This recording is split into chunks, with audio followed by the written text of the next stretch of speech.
Mengapa Tuhan pilih Daud dan Tuhan begitu berkati Daud?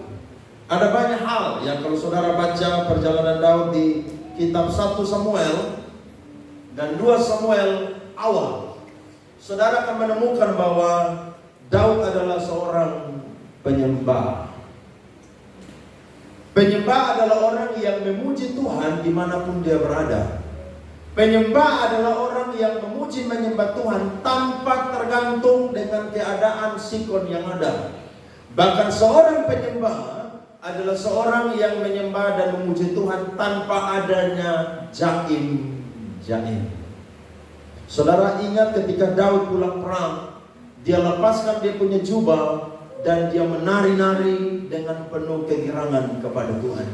Sampai-sampai istrinya Mikal berkata, masa Raja Israel menari dengan telanjang? Tapi Daud berkata begini, Tuhan yang telah menyisihkan ayahmu dan mengangkat aku untuk menjadi raja nanti, aku akan melakukan lebih lagi daripada ini. Kenapa Daud bisa berkata demikian? Karena Daud adalah seorang pemuji dan penyembah. Gereja kita GBI Kupang Praise Center.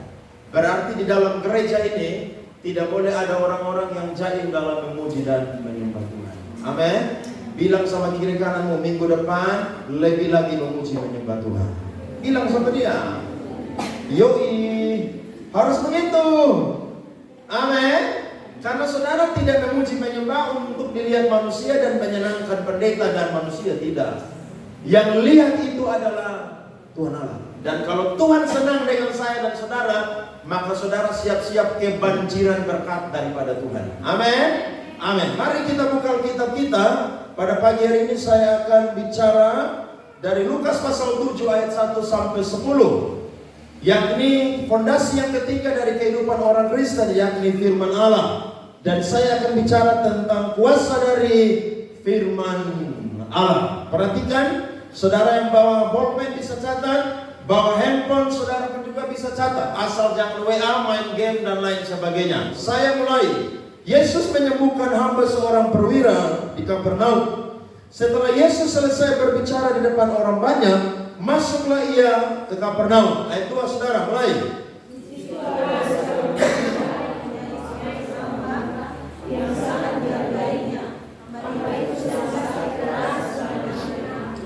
Ketika perwira itu mendengar tentang Yesus, ia menyuruh beberapa orang tua-tua Yahudi kepada Yesus untuk meminta supaya ia datang dan menyembuhkan hambanya.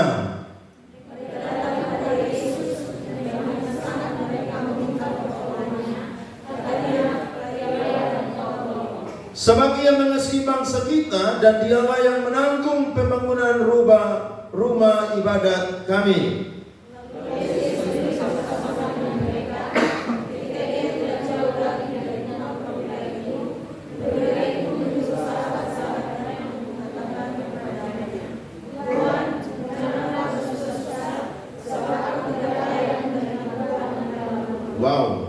Sebab itu aku juga menganggap diriku tidak layak untuk datang kepadamu. Tetapi katakan saja sepatah kata, maka hambaku itu akan sembuh. Sebab aku sendiri seorang bawahan dan dibawa kepada kedua prajurit. Jika aku katakan kepada salah seorang prajurit itu berdiri, maka ia berdiri. Dan kepada seorang kami katakan, maka ia datang.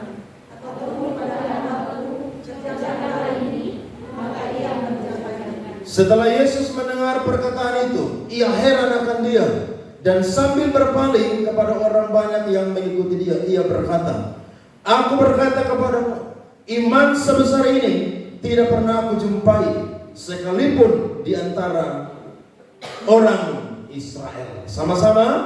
Dan setelah orang-orang yang disuruh itu kembali ke rumah, didapatinya lah hamba itu telah sehat kembali. Beri tepuk tangan dong kepada Tuhan. Haleluya. Waktu saya baca firman Tuhan ini berulang-ulang, saya terkagum-kagum. Kenapa?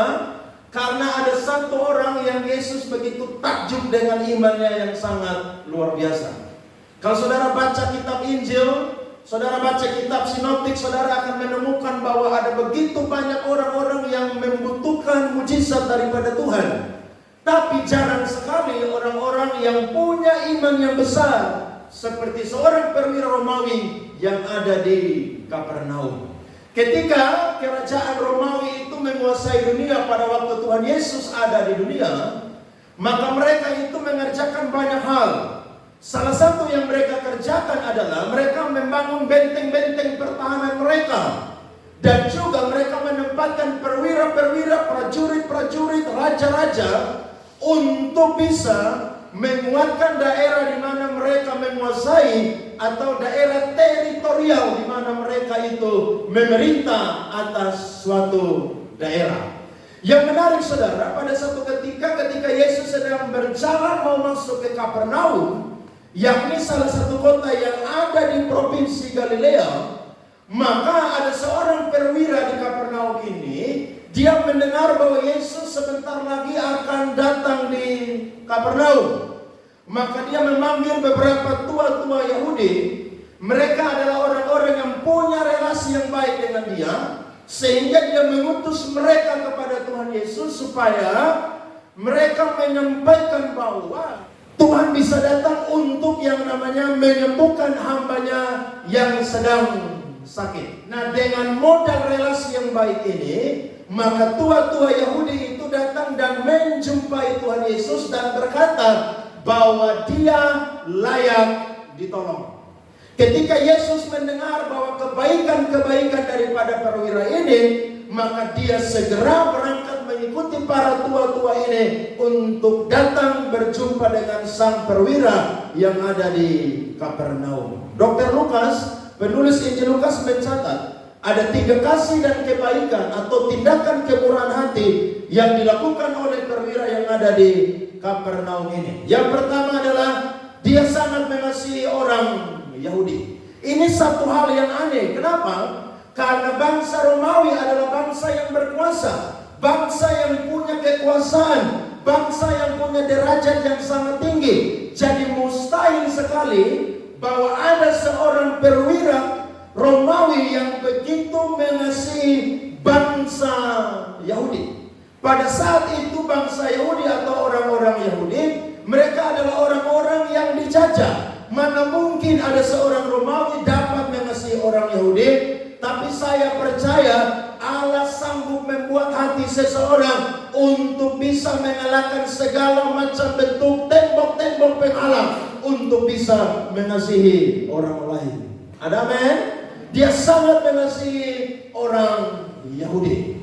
Yang kedua menurut Lukas adalah dia menjadi donatur untuk pembangunan sinagog, yakni rumah ibadah orang Yahudi. Bayangkan pembangunan ibadah, saudara, rumah ibadah, dia yang tanggung semua biaya pembangunan. Berarti orang ini sangat kaya, orang ini punya gaji yang besar, punya tunjangan yang besar, tapi dia punya sikap hati pun juga besar, yang ini bisa memberi kepada Tuhan. Ada banyak orang punya uang yang banyak, punya harta yang banyak, tapi bersikap seperti perwira di Kapernaum ini kadang-kadang jarang kita menemukannya.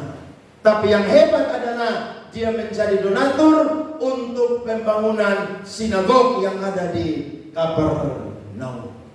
Dan yang ketiga adalah, yang luar biasa adalah dia sangat mengasihi budaknya atau hambanya yang sedang sakit lumpuh dan hampir mati. Ini sesuatu yang mustahil, karena dia adalah majikan, dia adalah sang tuan, tapi mana bisa dia bisa mengasihi hambanya orang Yahudi yang bekerja sebagai seorang budak.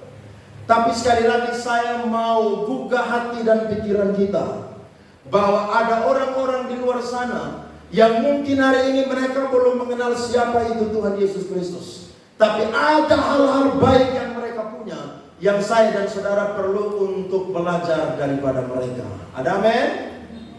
Ada banyak orang yang baik yang belum kenal Tuhan Yesus, tapi yang hebat adalah mereka punya sikap hati kehidupan sama seperti perwira yang ada di Kapernaum. Ketika dia utus, mereka sampai. Tapi yang menjadi satu keanehan adalah saudara-saudara, ayat 6 itu mencatat, yakni ketika Yesus sudah hampir dekat rumah dia, maka ada satu sikap yang berubah dari perwira di Kapernaum ini, yakni dia berubah pikiran sehingga dia mengutus sahabat-sahabatnya untuk berjumpa dengan Yesus dan mengatakan bahwa Yesus tidak usah repot-repot untuk datang berjumpa dengan saya, bahkan ada di rumah saya.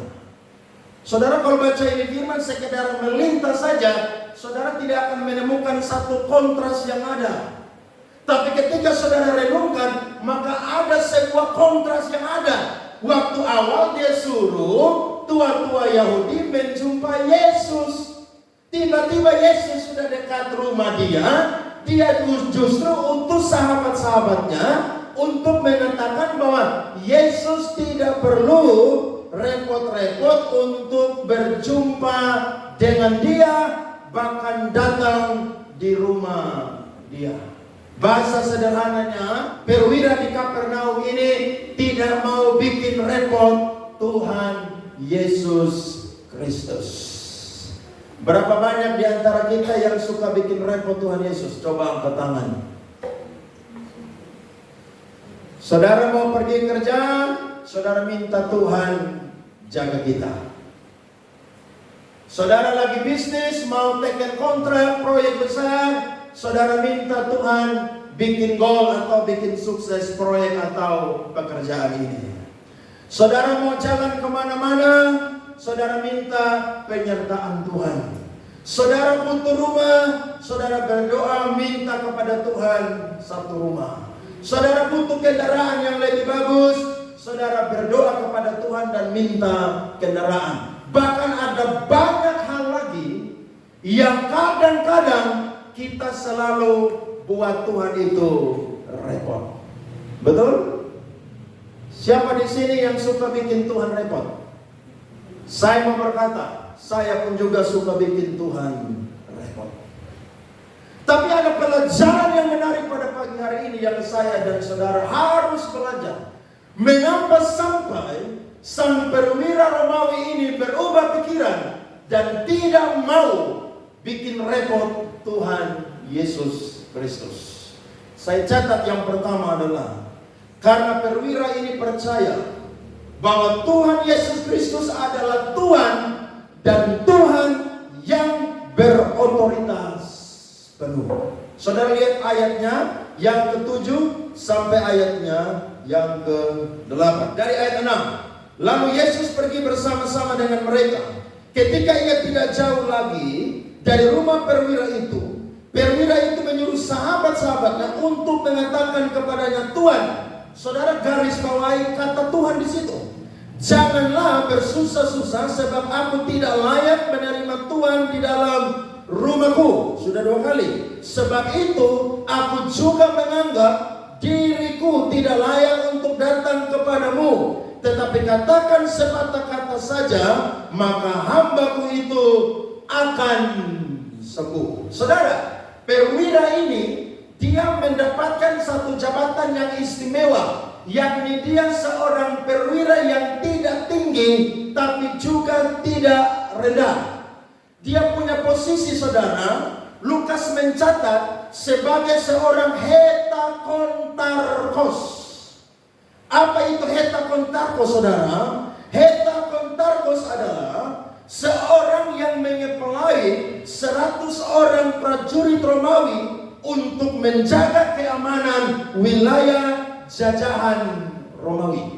Jadi di bawah dia ada 100 orang prajurit yang ketika prajurit ini mendengar apa kata-kata dari perwira, maka pasti mereka akan mengikutinya.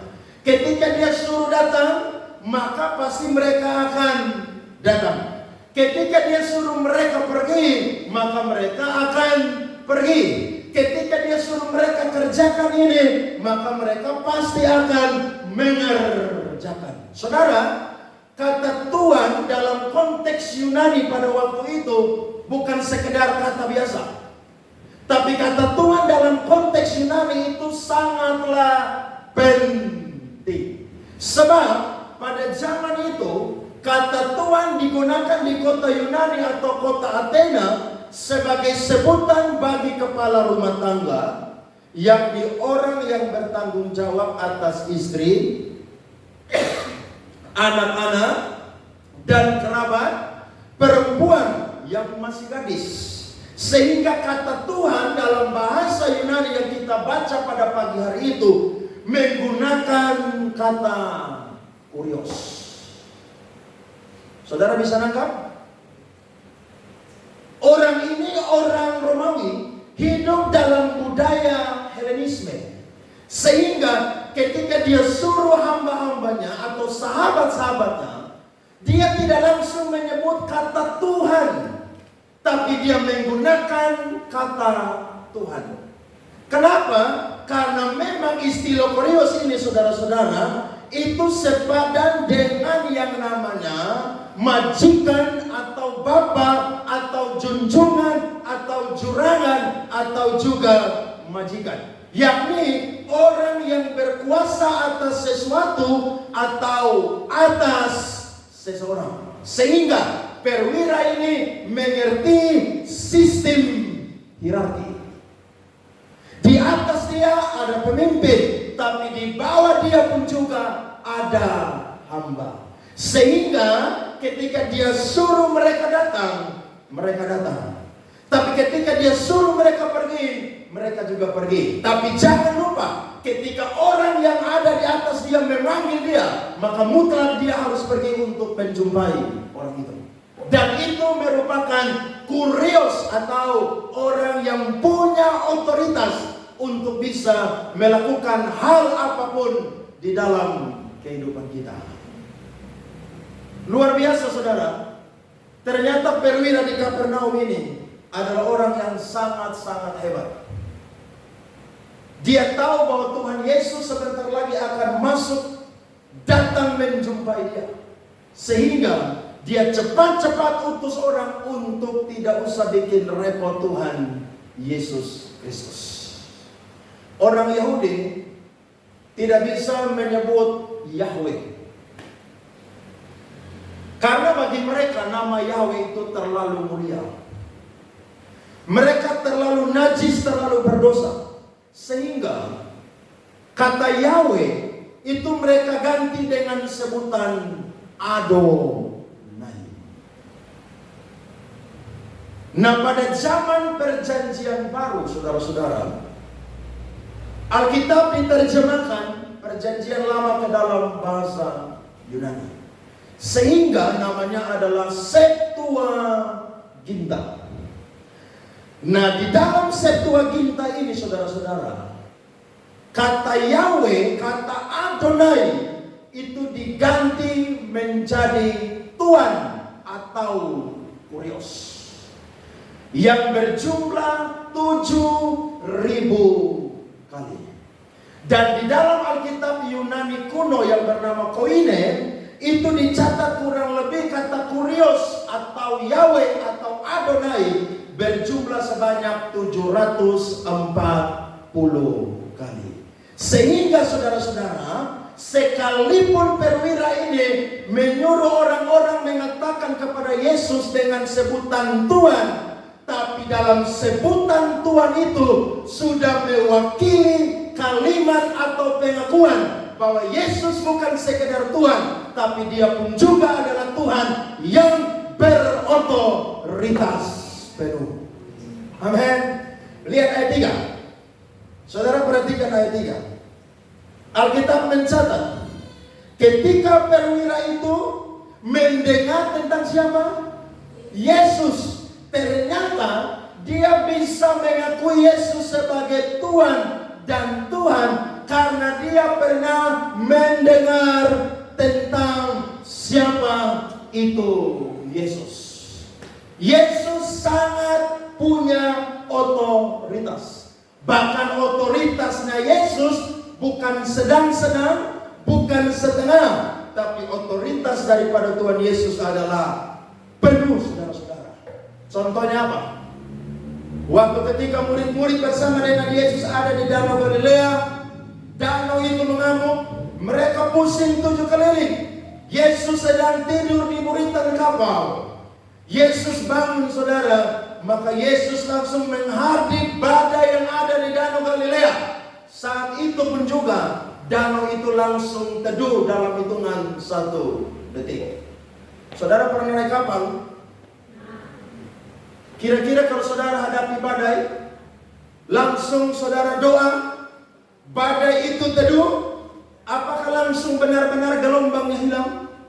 Saya yakin pasti tidak langsung hilang. Perlahan-lahan baru akan hilang. Contohnya tadi pagi, bangun pagi, tadi saya dan saudara doa pagi sebelum datang gereja. Hujan besar. Waktu saudara doa, apakah hujan langsung stop atau berhenti? Tidak. Dia akan pelan-pelan gerimis-gerimis baru apa? Hilang. Tapi kalau Tuhan yang kasih berhenti, kasih stop, 1 detik saudara, langsung teduh. Kenapa? Karena Tuhan punya otoritas yang penuh. Waktu dia sampai di daerah Gadara, ada 2 orang yang kerasukan setan. Waktu Yesus baru turun dari perahu bersama murid-murid, setan langsung lihat Tuhan Yesus, langsung berkata, "Mau apakah engkau, hai Tuhan?" Setan baru lihat Tuhan Yesus saja langsung ketakutan. Sampai mereka mohon-mohon supaya Tuhan jangan binasakan mereka saat itu, tapi usir mereka dari 2 orang yang kerasukan. Kemudian mereka pindah ke babi yang jumlahnya adalah 2.000. Sampai-sampai orang-orang yang ada di Gadara lebih sayang babi daripada suka terima mujizat daripada Tuhan Yesus Kristus. Saudara lihat, orang ini otoritasnya sangat penuh.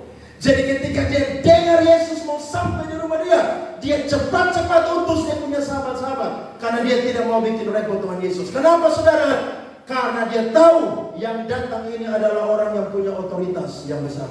Tanpa dia ada di rumah saya pun juga, kalau saya percaya, maka mujizat pasti akan terjadi. Beri tepuk tangan saudara-saudara kepada Tuhan yang luar biasa. Warren Wiersbe, penulis buku terkenal dan pendeta, dia berkata bahwa apa yang dilakukan oleh Tuhan Yesus ini adalah sesuatu yang luar biasa. Tapi apa yang dilakukan oleh perwira yang ada di Kapernaum pun juga, ini adalah sesuatu yang luar biasa. Sebab dia sangat mengerti otoritas. Dan dia adalah orang yang sangat rendah hati.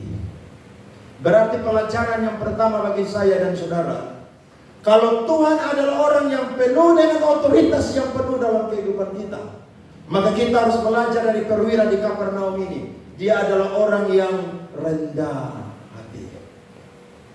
Bahkan ketika dia percaya Tuhan Yesus itu sanggup buat mujizat, dia berubah menjadi orang yang semakin rendah hati. Lihat ayat 8. Alkitab mencatat ayat ke-8. Sebab aku sendiri seorang bawahan, dan di bawahku aku pula prajurit. Jika aku berkata kepada salah seorang prajurit itu pergi, maka ia pergi. Dan kepada seorang lagi datang, maka ia datang. Ataupun kepada hambaku kerjakanlah ini, maka ia mengerjakannya. Setelah Yesus mendengar perkataan itu, ia heran akan dia. Saudara, kadang-kadang perlu tantang Tuhan.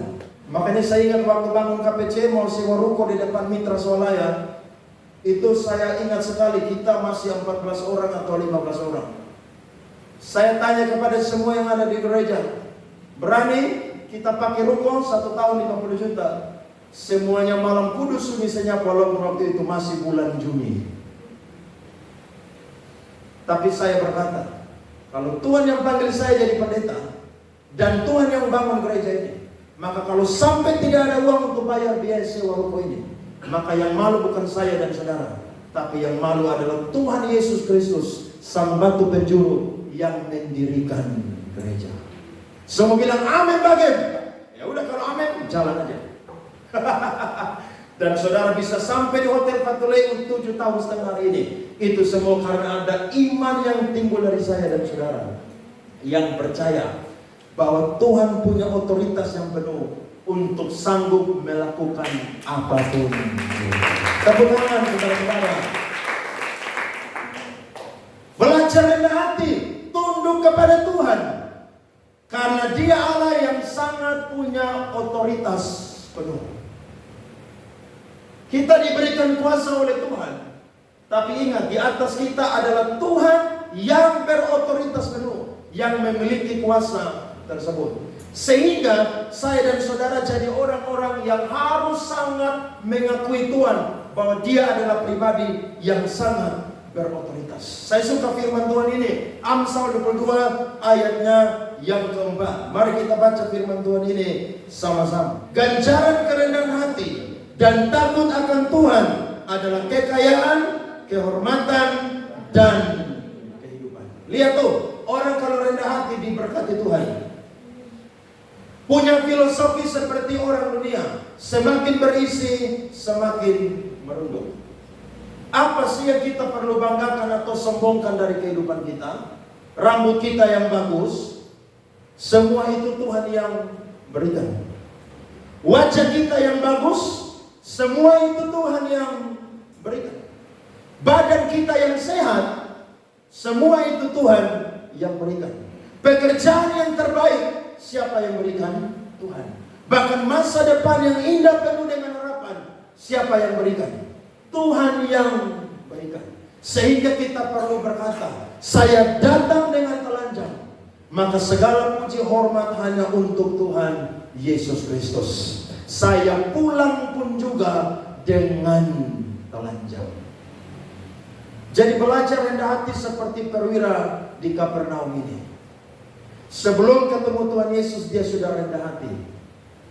Tapi waktu dia ketemu Tuhan Yesus, walaupun belum berhadapan dengan Tuhan Yesus Kristus, justru dia semakin berubah menjadi orang yang semakin rendah hati. Jadi rendah hati itu bukan dari kata-kata saja, tapi sikap tindakan kita. Termasuk orang yang rendah hati ketika dengar firman Tuhan, dia mau ikuti arahan firman Tuhan dan mau berubah sesuai firman Tuhan perintahkan.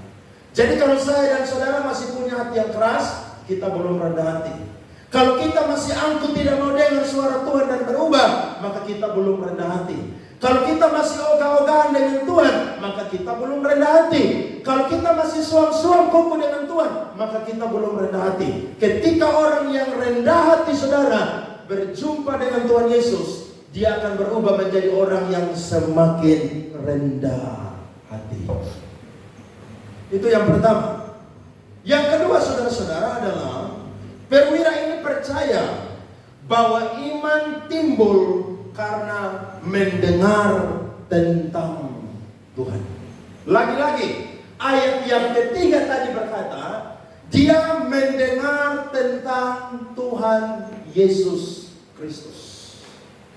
Waktu Yesus mendoakan orang-orang sakit, Alkitab mencatat ada begitu banyak orang yang disembuhkan. Yang kusta disembuhkan, yang tuli mendengar, yang buta melihat, yang lumpuh berjalan, bahkan yang mati sekalipun kembali dibangkitkan oleh Tuhan. Nah, ketika dia dengar Yesus melakukan hal-hal demikian, maka iman timbul karena mendengar tentang Tuhan. Paulus berkata Roma 10 ayat 17, karena iman timbul dari pendengaran. Dan pendengaran akan apa? Pendengaran akan apa? Firman Allah atau firman Kristus. Jadi kalau saudara dengar firman dengan sungguh-sungguh, maka iman pasti akan timbul. Tapi kalau orang dengar firman ini hanya sekadar dengar, maka imannya tidak akan timbul. Tuhan Yesus pernah berikan perumpamaan tentang penabur. Ada benih yang sama, penabur yang sama, tapi ada tipe 4 tanah yang berbeda. Tanah yang pertama adalah tanah yang sangat keras. Yang ini benih yang jatuh di pinggir jalan. Tanah yang kedua adalah tanah yang ada tanah tapi lebih banyak bebatuan sehingga tanahnya sangat tipis. Tanah yang ketiga adalah tanah yang cukup baik kelihatannya, tapi di samping kiri kanannya penuh onak dan duri. Dan tanah yang keempat adalah benar-benar mutlak tanah yang sangat gembur dan baik. Dan Alkitab mencatat benih itu akan bertumbuh dan berbuah ketika dia jatuh di tanah yang gembur dan tanah yang baik. Pertanyaannya, hati kita ada di tanah yang keberapa? Yang pertama, yang kedua, yang ketiga, atau yang keempat? Saya yakin jawabannya hanya saya dan saudara dan Tuhan yang tahu. Tapi dari sikap tingkah laku kita akan ketahuan kita tanah keberapa. Kalau kita tanah yang pertama, pendeta lagi khotbah di depan, saudara lagi sibuk pikiran kemana-mana. Tubuh ada di gereja, tapi pikiran saudara ada di Lipo Mall dan lain sebagainya.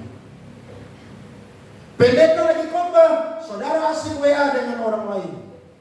Bahkan pendeta lagi khotbah, saudara lagi main judi online di dalam gereja. Nah, itu bahaya, saudara. Jadi bisa semua orang ada di gereja, tapi dia ada di posisi tanah keberapa? Bahkan pendeta lagi khotbah sampai tenggorokan mau keluar, dia lagi tidur nyenyak di dalam gereja. Mungkin saja di rumah dia tidak bisa tidur, tapi di hadirat Tuhan dia bisa tidur dengan nyenyak. Ya kalau kadang-kadang satu kali begitu tidak apa-apa, tapi kalau tiap minggu model begitu, maka saya akan hadir dari atas mimbar ini. Tanah yang kedua, saudara, ketika dengar firman, dia aminnya paling kencang dan paling banyak. Saya tidak larang saudara amin. Sebab gereja itu kalau ibadah dengar firman aminnya banyak, semangat, itu gereja hidup. Jadi jangan bilang amin. Kalau saudara diberkati, bilang aja amin. Tapi kadang-kadang ada orang yang latah.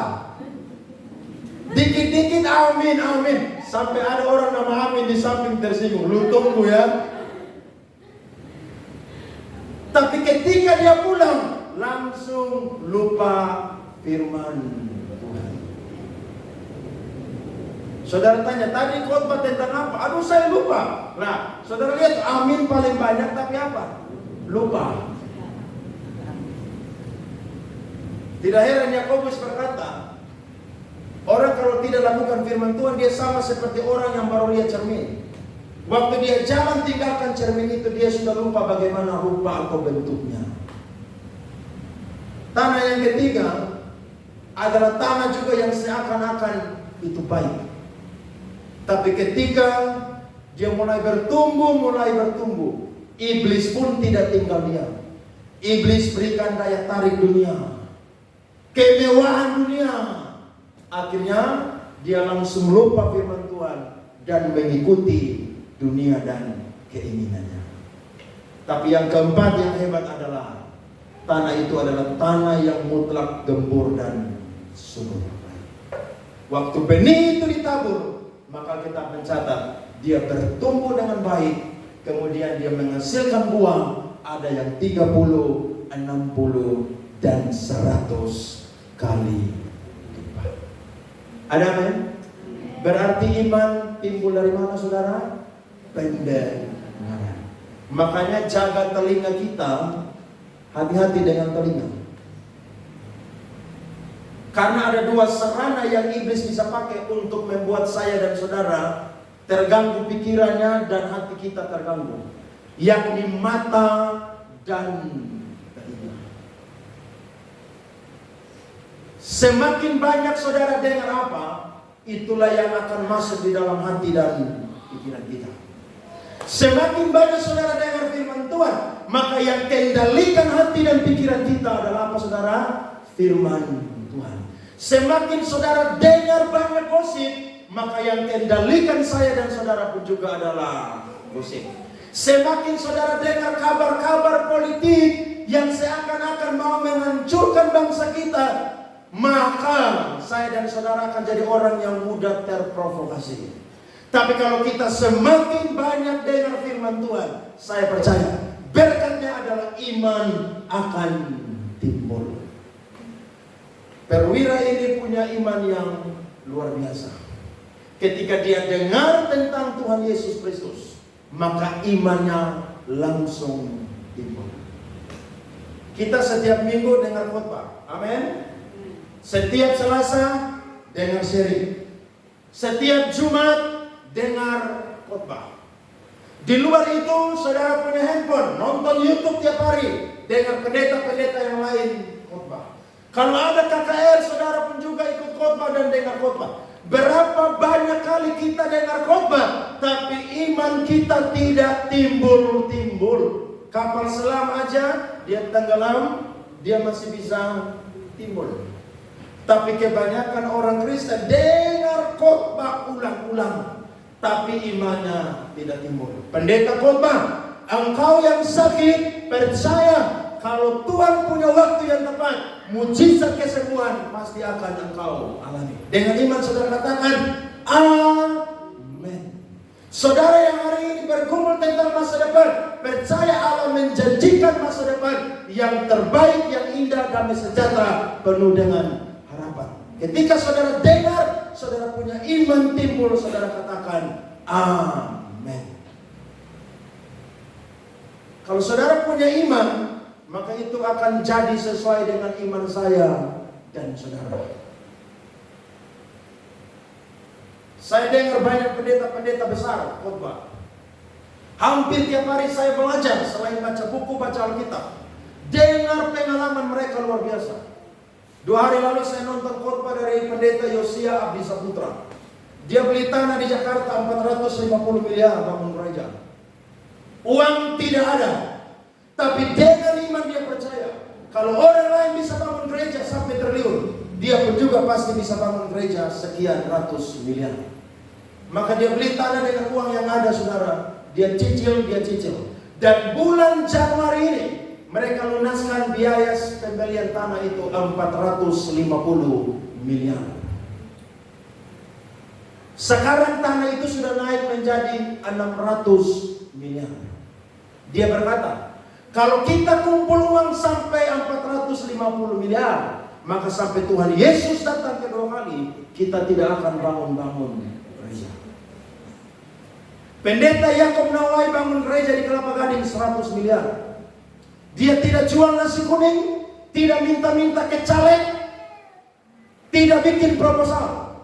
Tapi dia percaya kalau dia punya iman sebesar biji sesawi, maka dia katakan kepada gunung ini pindah, maka gunung ini pasti akan pindah. Dan selesai, saudara, dia bangun gereja 100 miliar. Dan saya dengar Pak Josia katakan, mereka bangun gereja besar, kapasitas 10.000 kursi. Dengan jumlah tiang, saudara, 1.500 tiang. Dan baru tiang saja, itu jumlahnya 50 miliar. Maka diperkirakan ketika mereka selesai bangun gereja itu bisa mencapai 2 triliun. Pertanyaannya, bagaimana seorang hamba Tuhan bisa berani maju melangkah? Karena imannya dia timbul karena apa? Firman Tuhan. Ada amin? Saya dan saudara belum sampai di level itu. Tapi saya percaya satu ketika kita pun juga akan sampai di level tersebut. Amin. Saya yakin dan percaya KPC Tuhan yang bangun, maka Tuhan pun juga akan menyediakan berkat mujizat dengan luar biasa. Kalau orang lain Tuhan tolong, saya yakin Kupang presenter pun juga pasti Tuhan tolong. Tepuk tangan dong. Makanya pendeta Yakob Nawai berkata, kalau engkau jadi pendeta dan imanmu kecil, berhenti jadi pendeta. Oh, itu keren tuh. Itu keren tuh. Jadi kalau jadi pendeta, jadi anak Tuhan, iman harus besar. Nah, iman yang besar Yesus bilang tidak perlu seperti biji mangga. Tapi seperti apa? Pernah lihat biji sesawi? Nanti habis perang Israel, kita ke Israel. Kita cari buah sesawi dan kita lihat bijinya. Biji itu adalah biji yang paling terkecil yang ada di Timur Tengah. Berarti iman yang besar itu tidak perlu seperti biji mangga, tidak seperti biji semangka, tidak seperti biji nangka, tapi seperti biji sesawi. Perwira di Kapernaum ini, dia bisa percaya bahwa kalau Yesus katakan sepatah kata pun, maka hambanya pasti akan sembuh. Ayat yang ke-9, dan sambil berpaling kepada orang banyak yang mengikuti dia, lalu ia berkata, aku berkata kepadamu, iman sebesar ini tidak pernah aku jumpai, sekalipun di antara orang Israel. Siapa yang mau dengar Tuhan berkata untuk saya dan saudara? Saya belum pernah dengar itu tuh jemaat KPC itu punya imannya besar tuh. Makanya saya bilang tadi, kadang-kadang Tuhan harus ditantang. Tantang Tuhan. Seperti yang saya pun juga pernah tantang Tuhan. Jadi jangan takut-takut sebab Dia adalah Bapa kita. Maka ketika kita minta apa yang menjadi keperluan kita, percaya kuasa firman Allah akan saya dan saudara alami. Hidup kita penuh dengan banyak mujizat. Kuncinya adalah punya iman. Ketika kita punya iman, saya percaya kita tidak sungkan untuk meminta apa yang menjadi keperluan kita. Kalau ada saudara yang sanksi di sini dengan yang namanya firman Tuhan, pagi ini saudara perlu berubah. Saya dengar khotbah hamba-hamba Tuhan, kesaksian saya bilang, Tuhan, saya belum sampai di level itu. Tapi saya percaya kalau Tuhan bisa tolong orang lain, saya pun juga pasti akan Tuhan tolong. Amin. Jadi kalau saudara belum punya rumah, berdoa supaya dapat rumah. Saudara yang pengangguran banyak acara, pengangguran banyak bicara, doa dan lamar pekerjaan. Sebab Tuhan tidak rancang saudara jadi pengangguran sampai mati. Tapi Tuhan rancang saudara punya masa depan yang indah penuh harapan di dalam Tuhan. Amin. Saudara yang bergumul dengan sakit penyakit ataupun juga dengan tantangan kehidupan, kalau hari ini belum dijawab Tuhan, beriman kepada Tuhan seperti perwira yang ada di Kapernaum ini. Dia tidak mau bikin repot Tuhan.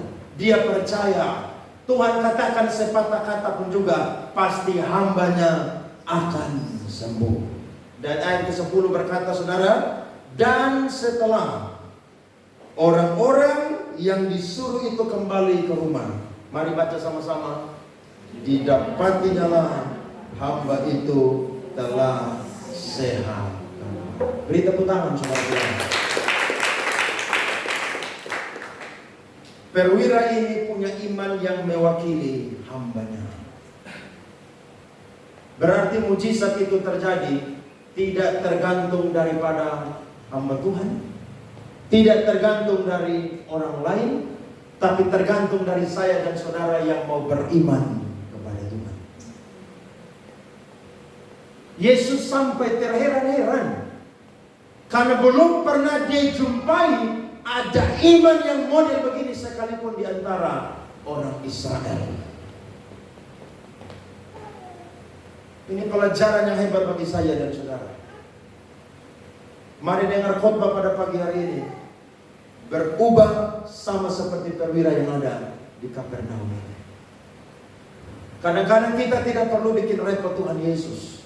Kita percaya kalau Tuhan berfirman satu kali saja, itu sudah cukup bagi saya untuk percaya bahwa apa yang mustahil bagi saya itu menjadi tidak mustahil bagi Tuhan. Amin. Tidak usah firman yang banyak-banyak. Satu kali Tuhan berfirman aja, bagi saya itu cukup bagi saya.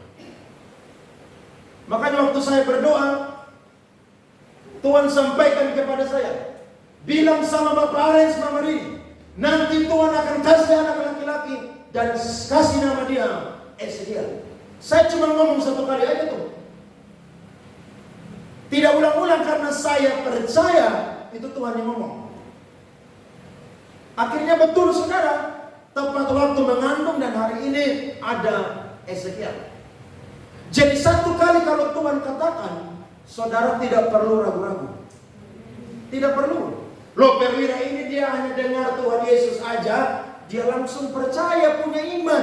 Masa kita yang dengar khotbah tiap minggu tidak punya iman? Halo? Apa perlu undang pendeta dari Amerika yang keren untuk khotbah di KPC baru saudara punya iman yang timbul? Tidak usah. Saudara dengar khotbah dari saya, saudara baca firman Tuhan, waktu saudara dapat firman Tuhan itu, saudara akan punya iman yang timbul. Dan iman yang timbul itu akan mengerjakan mujizat yang luar biasa.